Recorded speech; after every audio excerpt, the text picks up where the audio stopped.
안녕하세요. 결혼한 지 14년 만에 이혼한 40대 여성입니다. 어차피 할 이혼이었는데 그간 못하러 그렇게 참고 살았나 싶기도 하고 또 한편으로는 그래도 참고 살아서 이만큼 해놓고 사나 싶기도 하고 여러 가지로 마음이 싱숭생숭합니다.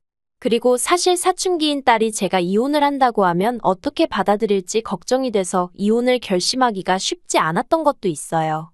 그런데 하루는 딸이 먼저 저한테 그러대요. 자기는 행복한 엄마랑 살고 싶다고. 자기 때문에 제가 행복을 포기하는 건 보고 싶지 않다나요? 정말이지. 어린아이라고만 생각했는데 언제 이렇게 큰 건지. 사실 남편과 사는 지난 세월 동안 괴롭기만 한 것은 아니었어요.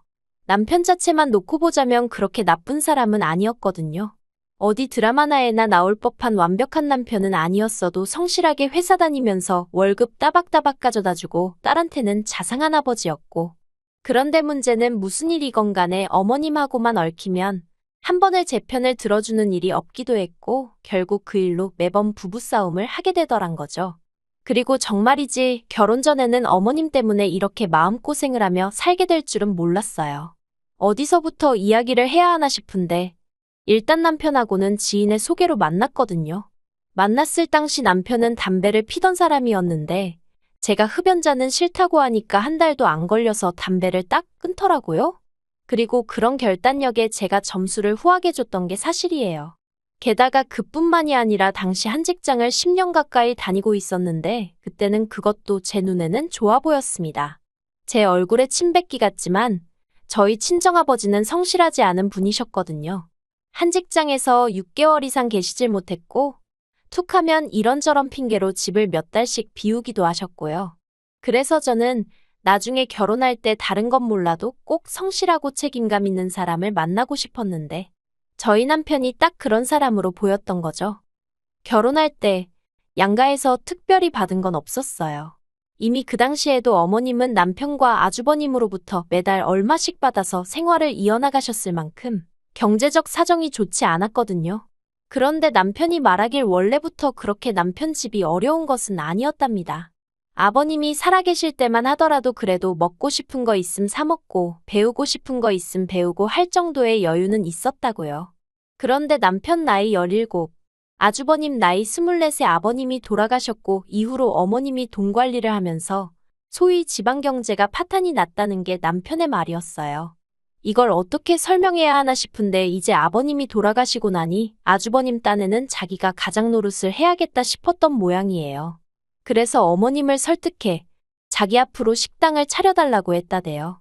그리고 저희 어머님은 아주버님에 대한 사랑이 각별하셨던 분으로 가령 아주버님이 콩으로 팥죽을 쓴다 해도 믿으실 정도니까요. 아무튼 그 정도로 아주버님에 대한 믿음이 크셨기에 아버님이 돌아가시면서 남기신 전 재산이나 다름없는 2억을 선뜻 아주버님께 주셨고 이후는 뭐 예상하시는 그대로예요. 아르바이트도 한번 해본 적 없던 새님이 자기 손으로 라면 한 봉 끓여본 적 없는 새님이 식당을 차렸으니 안 망하는 게 오히려 이상한 상황이었죠. 아무튼 일이 그렇게 되었음에도 불구하고 어머님의 아주버님에 대한 사랑은 여전하셨고 그래서 아주버님이 결혼을 한다고 했을 땐 사시던 집을 담보로 대출까지 받아 전세자금을 마련해 주셨다 들었습니다. 그리고 그 전세자금을 주시면서도 남들 마냥 번듯한 집 한 채 사주지 못해 미안하다고 아주 대성통곡을 하셨다고요. 그런데 저희 결혼할 때는 제가 그런 속사정을 안다는 걸 어머님은 모르셨는지 아주버님 때도 한 푼도 못 해줬다는 거짓말을 아무렇지도 않게 하시더라니까요. 그래도 뭐 그때는 다른 걸로 저를 힘들게 하시는 건 없었기 때문에 그저 뭐랄까 당신의 약점을 내보이기 싫어 그러시는가 보다 하고 넘겼지만요. 그리고 저도 딱히 친정에서 해주질 않았으니 이러쿵저러쿵 말할 입장이 못 되기도 했죠. 한편 그렇게 양가로부터 받은 것 없이 시작을 했다 보니 초반 몇 년은 지금 돌이켜 생각해보면 참으로 지지리 공상으로 살았어요. 게다가 돈 좀 모으고 자리 좀 잡으면 아이를 가지려고 했는데 아이는 하늘에서 점지해주는 거라더니 그 말이 정말인지 결혼한 지 1년 만에 떡하니 아이까지 생겼거든요. 그래서 남들은 기뻐서 운다던데 저는 서러워서 울었던 기억이 지금도 생생합니다. 아무튼 그렇게 지독한의 궁상만내 소리 들어가면서 5년 동안 죽어라 돈을 모았어요. 그리고 그 돈으로 작은 반찬 가게를 하나 열었네요. 사실 제가 어려서부터 친정어머니 도와드린다고 부엌 출입을 자주 해서 그런가 나이에 비해 음식 맛이 깊다, 손맛이 좋다 뭐 그런 이야기를 종종 들었거든요. 그리고 또 솔직히 말하자면 저도 회사를 다니고 있기는 했는데 대기업도 아니고 하다 보니 복지랄 게 딱히 없기도 했고요. 아이를 봐줄 사람을 따로 구할 형편도 안 되었고 그렇다고 어디다 맡겨놓자니 그건 그거대로 제 마음이 안 놓여서. 그러다 반찬 가게 정도면 제가 조금 유도리 있게 일도 하고 애도 챙기고 할 수 있겠다 싶대요. 아마 그때는 그래도 지금보다 젊기도 했으니 나름대로 패기도 있었죠. 그래서 장사를 시작했는데 솔직히 처음 6개월은 내가 미쳤구나, 제정신이 아니었구나, 내가 왜 이랬지. 농담이 아니라 매일 밤 베개가 눈물로 젖을 만큼 후회하고 또 후회했습니다. 손님들에게 좋은 인상을 남기고 싶어서 좋은 재료로 정성을 다해 만든 반찬들이 결국 팔리지 않아 버리게 될 때면 거짓말 좀 보태서 가슴이 찢어지는 것 같았다니까요. 하지만 사람이 죽으라는 법은 없다더니 그렇게 한 세 달쯤 지나갈 때였어요. 제가 자세히 말할 수는 없지만 어떤 단체에서 도시락 주문이 들어왔습니다. 그리고 드시는 분들이 다들 어르신들이라고 하더라고요. 그래서 메뉴도 메뉴지만 맛이 나간에 있어서 평소보다 좀 더 세심하게 신경을 써드렸거든요. 그랬더니 제 정성이 전달이 된 건지 평이 너무 좋게 나왔어요. 그리고 알고 보니 그 도시락을 주문한 단체 대표 아들이 무슨 방송국 요리 채널 PD라대요. 그래서 그게 연이다 얼떨결에 요리 방송에 제가 나가게 되었고 그렇게 홍보가 되어서 갑자기 가게가 잘 되어가기 시작했죠. 그런데 가게가 잘 되니까 남편은 둘째치고 어머님이 관심을 보이셨어요. 어머님이 당신도 나와서 가게를 도울 테니 용돈 준다 생각하고 얼마씩 월급을 주면 안 되겠냐 하셨거든요. 그러면서 덧붙이시기를 당신이 나와 있는 동안에는 제가 집에 가서 애도 챙기고 하면 좋지 않겠냐고요. 사실 제 신조가 주인이 나와 있지 않은 가게는 망한다였거든요. 그래서 가게를 시작할 때는 유도리 있게 가게와 집으로 가며 장사를 하려고 했지만 이내 마음을 고쳐먹고 아이는 아이대로 어린이집을 보냈고 저는 가게 일에만 온 신경을 기울였었답니다. 그런데 그러다 보니까 장사라는 게 노력한 만큼 돈이 되다 보니 저도 모르게 가게 문을 점점 늦게까지 열어놓게 되고 그러니까 아이가 혼자 있게 되는 시간이 길어졌죠. 그래서 저도 나름대로 고쳐야지 방법을 찾아야지 생각하던 차였는데 어머님이 먼저 당신이 가게를 봐줄 테니 저는 집에 가서 애를 챙겨라. 솔직히 구미가 당기는 제안이긴 했어요. 특히 남도 아니고 어머님이니 믿고 맡겨도 되겠지 싶었거든요. 그런데 결론부터 이야기하자면 어머님께 반찬 가게를 맡긴 건 제 인생 최대 실수 중 하나라고 해도 과언이 아니었습니다. 사실 전에도 시댁을 드나들 때마다 어머님이 깔끔한 성격이 아니신 건 알고 있었어요. 냉장고에서 상한 음식이 나오는 경우가 허다했고 냉동실에는 언제 붙어 있었는지도 알기 어려울 만큼 정말 꽁꽁 얼어붙은 5만 가지 식재료들이 들어있었으니까요. 하지만 그럼에도 불구하고 제 반찬 가게는 제가 매일같이 쓸고 닦고 재고 파악하고 그랬으니 솔직히 어머님이 망쳐놓을래야 망쳐놓을 수 없을 거라 생각했거든요. 그런데 어머님의 위생 개념은 제가 예상한 그 이상이었습니다. 어머님이 가게에 나오기 시작하신 지 2주째 되던 날이었어요. 그날은 아이가 어린이집에서 소풍을 갔었기에 저도 굳이 집에 갈 이유가 없었고 그래서 어머님과 같이 가게에 있었거든요. 그런데 점심 손님들이 빠져나가고 나자 어머님이 하수구청소용 고무장갑을 끼고선 제가 재워둔 갈비 양념통을 휘휘 휘저으시는 게 아니겠어요? 그걸 본 제가 너무 놀라서 어머님더러 지금 뭐 하시는 거냐 했습니다. 그랬더니 보면 모르냐 양념을 섞어줘야 음식 맛이 나는 거다 하시대요. 그래서 그게 아니라 어머님 지금 왜 그 장갑을 끼고 그러시냐고 그거 청소할 때 쓰는 건 거 아시지 않냐고 그리고 그때 저도 모르게 언성이 좀 높아졌나 봐요. 어머님이 저더러 왜 소리를 지르고 난리냐면서 그리고는 청소할 때 썼으니까 다 씻겨나가서 더 깨끗하다는 말도 안 되는 소리를 하시는 거예요. 정말이지 어머님의 억지에 화가 정말 머리끝까지 나서 도저히 표정 관리가 안 되대요. 그래서 그냥 재워둔 갈비 어머님 앞에서 보란듯이 쓰레기통에 부어버렸어요. 그랬더니 그 일로 이제 난리가 났습니다. 제가 아니라 오히려 어머님이 저희 남편에게 전화를 걸어서는 네 마누라 때문에 화병 날 것 같다며 당장 가게로 오라고 하셔가지고 그리고 영문도 모르고 가게에 도착한 남편이 주방을 들여다보고는 저더러 이게 다 무슨 일이냐고 묻대요.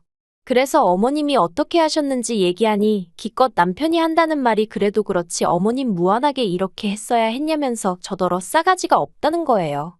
사실 그전에도 어머님과 부딪힐 때면 남편이 저더러 늘 참아라 참아라 하긴 했었어요. 평생을 저 성격으로 살아오신 어머님을 제가 어떻게 이기냐면서 말이죠. 하지만 그날만큼은 도무지 그대로 넘어갈 수가 없겠더군요. 그래서 남편더러 여기가 그냥 우리 집도 아니고 내 가게라고 하루에 얼마나 많은 손님들이 내 음식을 먹는 줄 아냐고. 이러다 막말로 손님들 탈이라도 나면 그땐 누가 어떻게 책임을 지겠냐고. 정말 미친 듯이 소리를 질렀어요. 그랬더니 어머님 하시는 말씀이 당신이 음식에 독을 넣은 것도 아닌데 난리라고. 그리고 네가 귀하게 컸으면 얼마나 귀하게 컸다고 깔끔을 떠냐며 빈정거리시대요.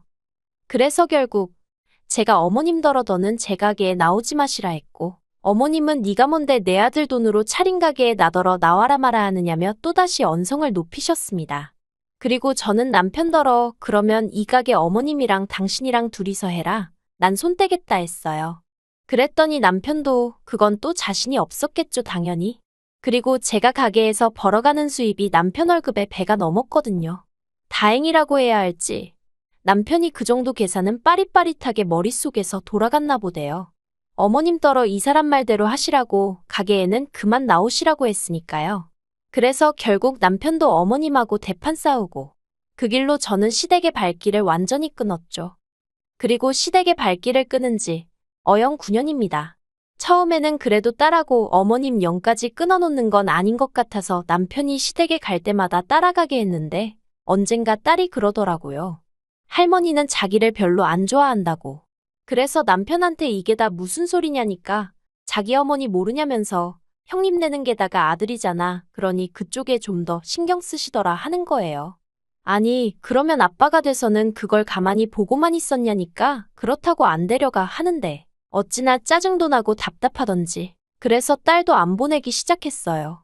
그런데 더 화가 나는 건 왜 저희 딸을 안 보내느냐고 어머님이 묻지도 않으셨다는 거죠.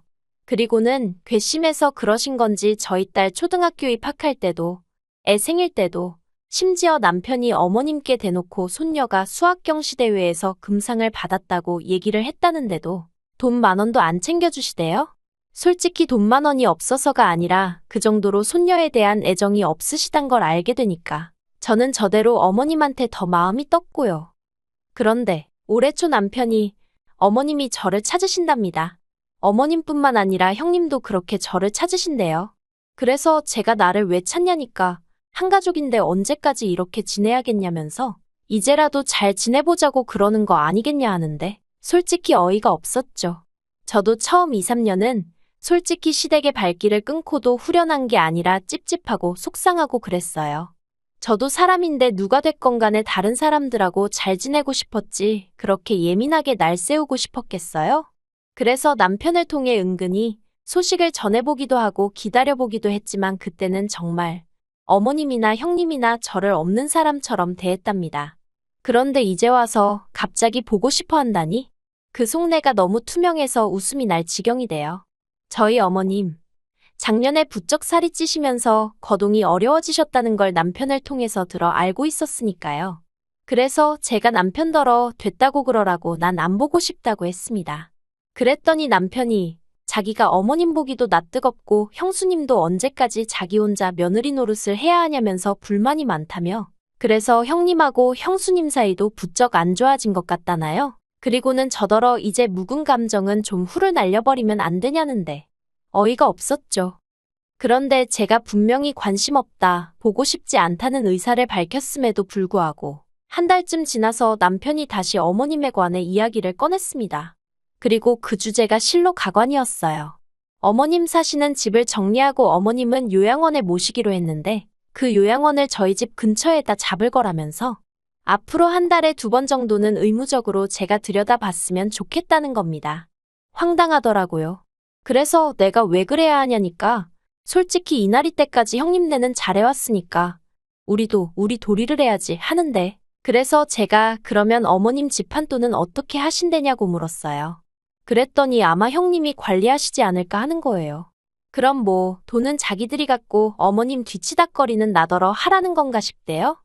막말로 그간 사이가 좋았어도 요양원 가시는 시어머니 뒤치다꺼리하길 좋아하는 며느리가 몇이나 된다고. 그런데 이건 뭐 저랑 어머님은 서로 목소리도 안 듣고 산 세월이 몇 년인데 이제 와서 갑자기 들여다보고 하라니 어이도 없고 짜증도 나고.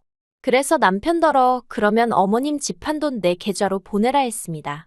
그 돈 내가 가져도 되는 거면 어머님은 내가 한 달에 2번씩 들여다보겠다고요. 그랬더니 남편이 어이가 없다는 표정으로 저더러 왜 어머님 재산에 욕심을 내냐입니다.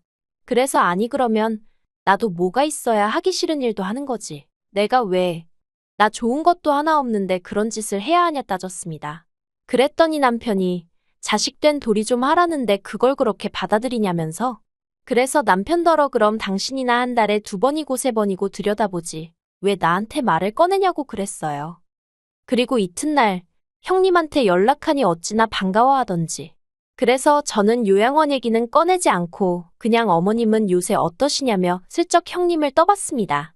그랬더니 형님이 기다렸다는 듯 긴 한숨을 내쉬고는 속상해 죽겠다며 어머님이 앓고 계신 병을 줄줄이 얘기하더라고요. 그리고는 요새는 약간 치매기도 있으셔서 환장할 노릇이라나요. 어처구니가 없대요.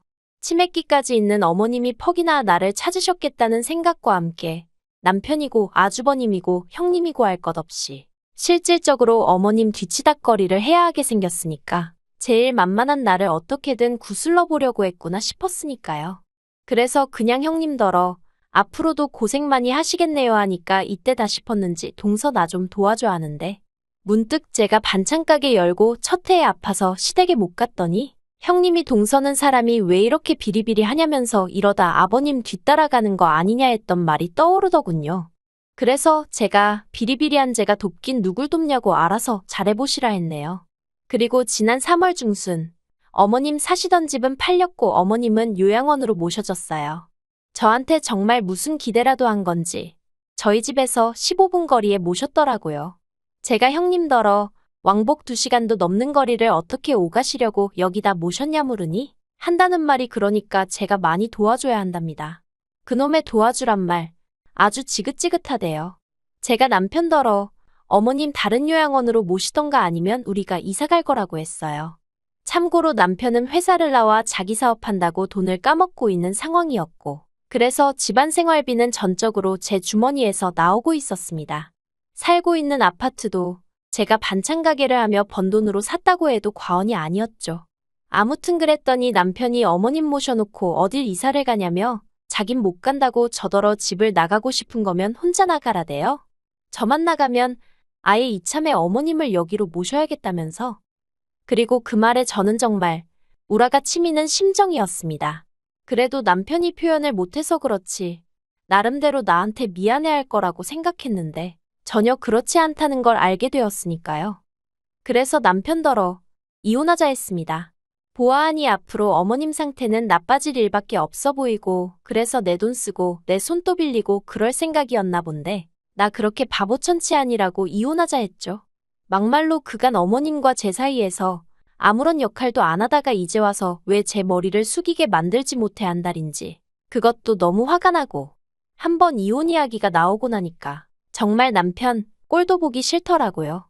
그래서 남편과 제가 재산을 3대 7. 참고로 제가 7인데 여기 아이 양육비도 일시불로 받는 조건이었던지라 솔직히 만족스럽진 않아요. 아무튼 3대 7로 나누는 조건으로 이혼했습니다. 그런데 이달 초 남편이 술에 잔뜩 취해서 전화를 걸어왔어요. 그리고는 말하기를 자기는 이제 오갈 곳이 없다며 어떻게 해야 하냐입니다. 솔직히 그래도 한 입을 덮고 살던 세월이 있어 그런가 그 소리를 들으니 좀 당황스럽대요. 그래서 무슨 일이냐니까 그나마 이혼하면서 받아간 돈도 아주버님한테 어머님 병원비가 어떻고 하며 다 뜯겼고 아주버님이 그 돈 돌려받고 싶으면 어머님 모시고 둘이 어디 반지 하라도 구해줄 테니 거기 가서 살라고 그런다나요. 그러면서 자기가 어떻게 어머님하고 둘이 살겠냐면서 저더러 도와줘 살려줘 하는데 솔직히 미친 X인가 싶었어요. 그러니까 내 옆에 붙어 살았으면 그런 꼴은 안 당했을 거 아냐 그 소리가 정말 입 밖으로 튀어나갈 뻔했다니까요. 아무튼 뭐 달리 도와주고 싶은 마음도 없고 징징거리는 소리 듣기도 싫어서 더는 이유가 뭐가 됐건 연락하지 말라고 했어요. 꼴 좋다. 긴 이야기 들어주셔서 감사합니다. 오늘의 사연은 여기까지입니다. 구독과 좋아요, 알람 설정해주시면 앞으로 더 좋은 사연으로 찾아오겠습니다. 감사합니다.